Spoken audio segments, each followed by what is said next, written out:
ముక్కుల్లో దూరాలు. ఎవడైనా ఎలుక, పంది, ఆవు, గోవు, వీడు అందరూ అవతారం అని ఎవడన్నా బుద్ధిమంతుడు తలంచగలడా? ఏమండి, ఒక ఆయన చెప్పాడు నాకు, పంతులు గారు పాపం బండిలో వస్తుంటే మోటార్ బైక్ కాబోలు భార్య భర్తలు ఎద్దు ఆయన్ని కొమ్మలతో పొడవడానికి చూచి ఆయనకు తప్పించుకుంటే భార్యను బాగా పొడి చేసిందట. అరే, అలాగే ఎద్దులు విరివిగా తిరుగుతున్నాయా అంటే, అవునండి ఇలాగే వదిలేస్తారు, కావాలంటే ఎప్పుడు చూడలేదు, ఆ మురికి తోకను పట్టుకుని ముద్దులు పెడుతుంటారు. ఒక ఆయన సాక్ష్యం ఇచ్చేవాడు ఇక్కడ. ఏమని సాక్ష్యం ఇచ్చేవాడు?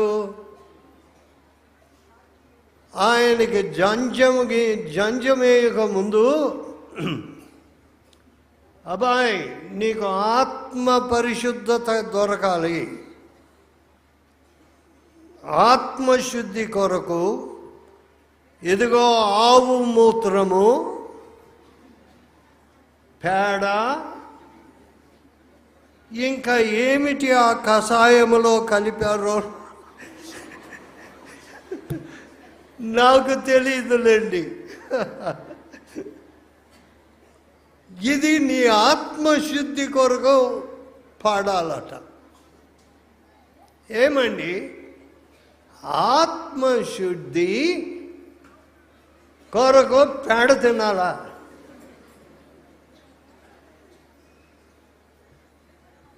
ఇలాంటి మాటలతో మనము మోసపోయి ఆత్మరక్షణ గురించి కొంచెమైనా భారము లేని వారం అయిపోతుంది. ఎంత దుఃఖము కదండి. ఆత్మరక్షణ, నేను ఈ లోకము విడిచిన తరువాత ఎక్కడికి వెళ్ళబోతున్నాను? నేను నరక పాత్రుడిని కదా.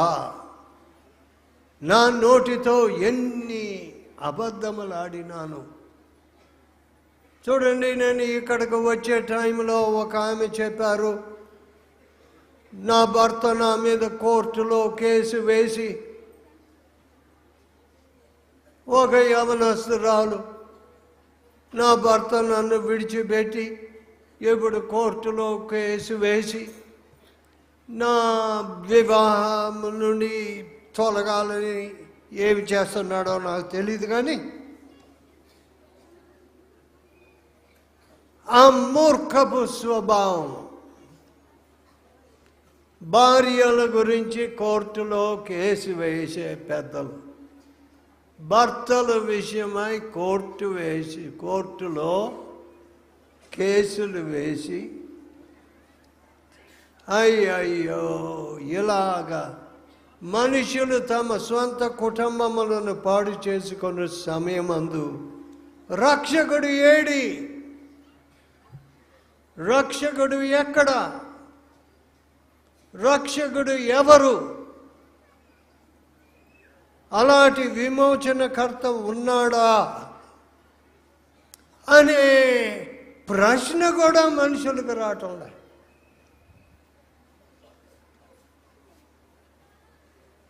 అందరూ లంచగొండులే, అందరూ మోసగాళ్లే, అందరూ హెచ్ఐవి సంపాదించే వారే. ఇదా మన తాత్పర్యము, మన విద్య? లేదండి. అది క్రీస్తు లేని పక్షమున మనకు ఆ స్థితి మనకు వచ్చేది.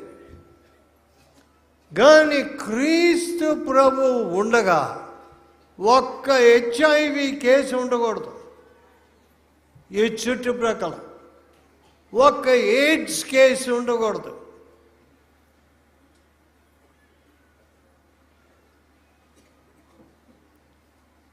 సరే, దేవుని దయ వల్ల కొంతమంది ఎయిడ్స్ వ్యాధిగ్రస్తులు బాగవుతున్నారు,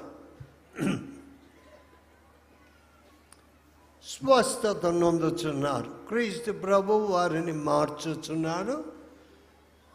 ఆ వ్యాధి పూర్తిగా నిర్మూలమైపోయి స్వస్థత పొందుతున్నారు. కానీ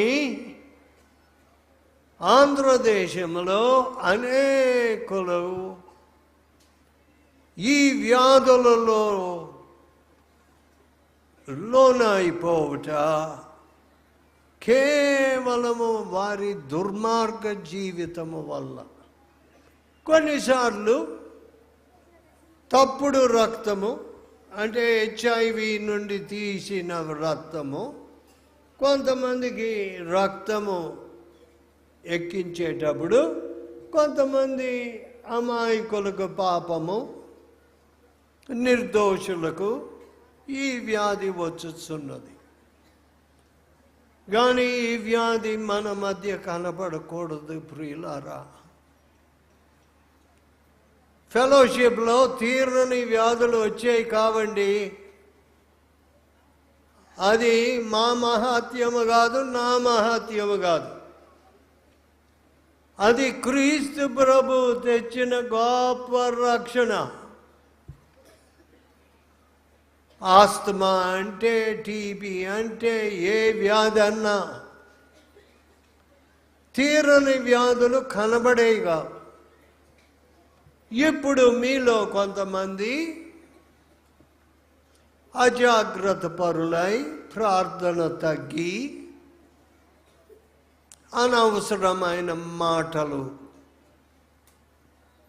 ఎక్కువై ఇప్పుడు ఆ ఆశీర్వాదములు పోగొట్టుకొనుచున్నారు.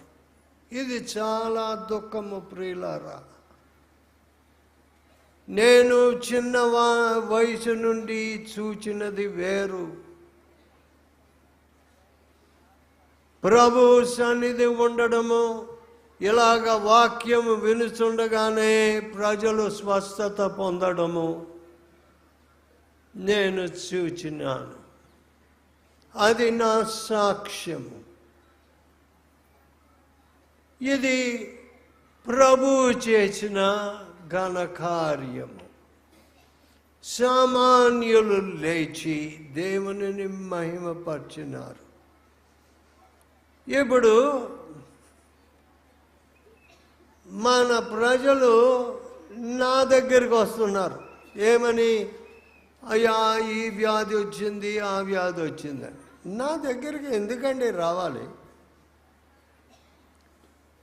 ఎంతమంది మీరు ఉన్నారు కదా ప్రార్థన చేయుటకు. నా యొద్దకు రానక్కరలేదు. ప్రభు పాదములు మీరు పట్టుకుంటే చాలు. సరే,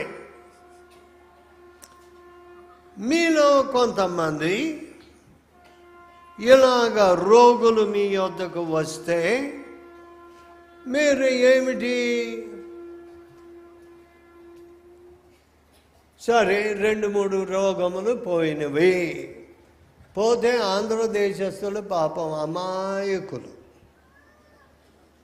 జ్ఞానము తక్కువ, బుద్ధిహీనత ఎక్కువ. అందువల్ల ఏమైపోతుంది చెప్పండి? అయ్యా, మీరు ఒక్కరే, మీ బోధ ఒక్కటే నాకు నచ్చింది.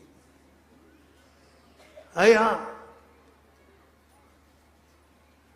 ఇదిగోండి కవరు,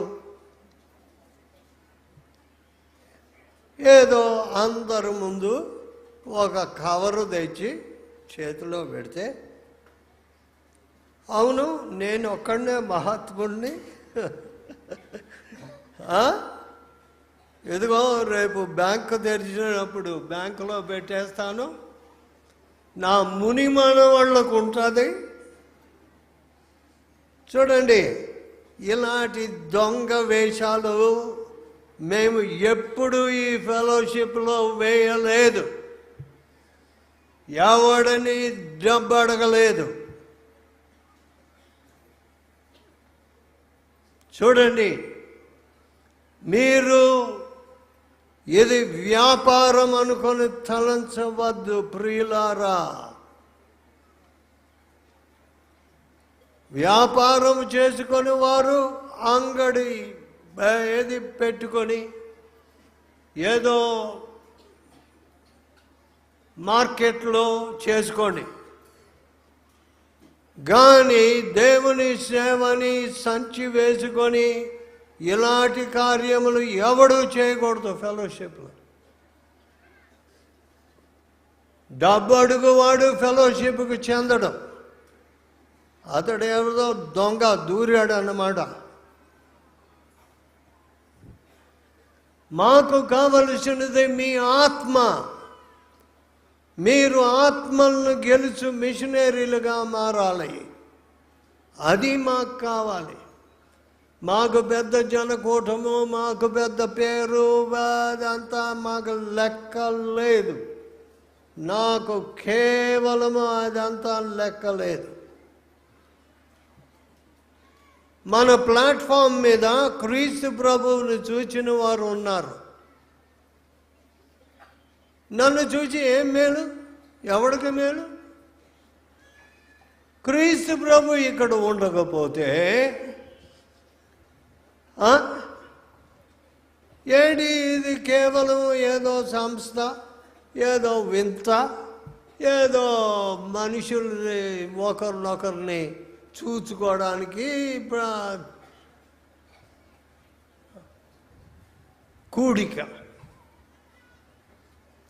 ఇది కాదండి. క్రీస్తు ప్రభువుని ముట్టాలండి, అంతే. కాబట్టి ప్రియులారా, ఈ పై వేషములను చూడవద్దు. ఇది ఆఖరి కూటము. సాయంకాలము ఒక చిన్న కూటము ఇక్కడ ఉంటుంది. కానీ ఈ సాయంకాలం నుండి కైకలూరు, రాజమండ్రి, కాకినాడ, తర్వాత విశాఖపట్నము, అన్నవరం అనే స్థలంలో ఒక చిన్న సెంటరు, తర్వాత బెజవాడ, హైదరాబాదు, తర్వాత ఇతర దేశముల్లో సింగపూర్, మలేషియా. ఇదంతా చేయవాడు ప్రభు ఒక్కడే. కానీ ఇంకా గొప్ప కార్యములు మనము చూస్తాము. మనము దీనులమై ఉంటే, నేను ఒకటే అడిగేదండి, నా పిల్లలైనా సరే, నా తోటి సేవకులైనా సరే,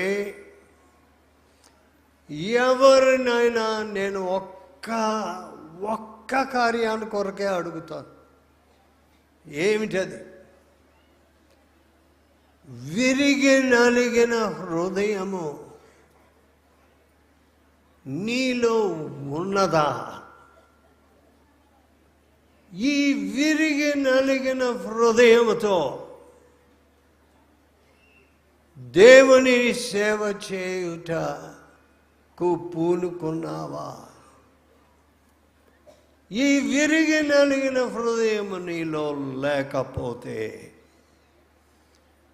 ఎంత మాత్రము నీవు పనికి రావయ్యా అని నేను చెప్పుతుంటాను. నేను అది చూచాను. ఇక్కడ ఆరంభ దిశలో భయంకరమైన తాగుబోతు దుష్ట జీవితంలో ఒకప్పుడు ఉండిన జాన్ గారని ఉండేవారు.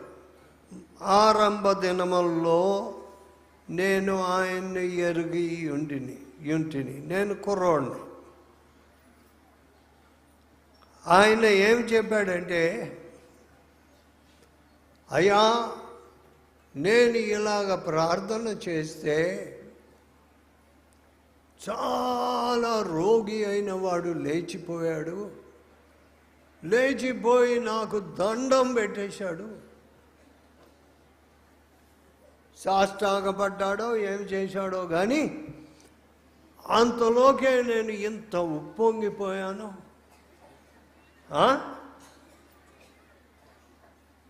దానితో నా శక్తి అంతా పోయింది.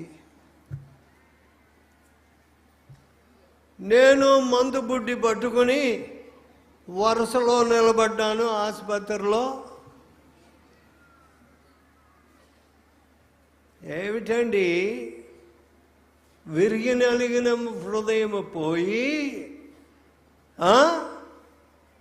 గొప్పతనం నాది, అందరూ నన్ను చూడాలి. కొంతమందికి అంతే గుణం ఉంటుందండి. అది కేవలం సైతాను గుణము. నేను I will be as the highest, నేనే ప్రధానుడనై ఉంటాను. Is that the scripture? I'll be as the highest. చూడండి, సైతాను అనుకున్నది ప్రత్యేకమైన దూత. ఆ తలంపుతో కింద పడ్డాడు అంతే. సరే, ఎవరైనా సరే, నేనైనా ఎవరైనా సరే, అలాగ ఎప్పుడు గర్వము వస్తాదో, గర్వపు తలంపు వస్తాదో వట్టిదే.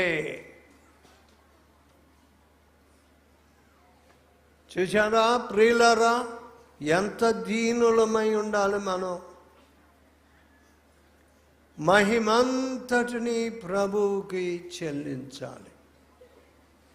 సరే, ఇప్పుడు ప్రార్థన చేసుకోనక ముందు మిమ్మల్ని నిలబెడితే పనికిరాదు, నాకు తెలుసు. కప్పలన్నీ బెకబెకలాడతాయి. అంటే తలలు వంచి దేవుని జీవాత్మ అని పాడుకుందాము. దేవుని జీవా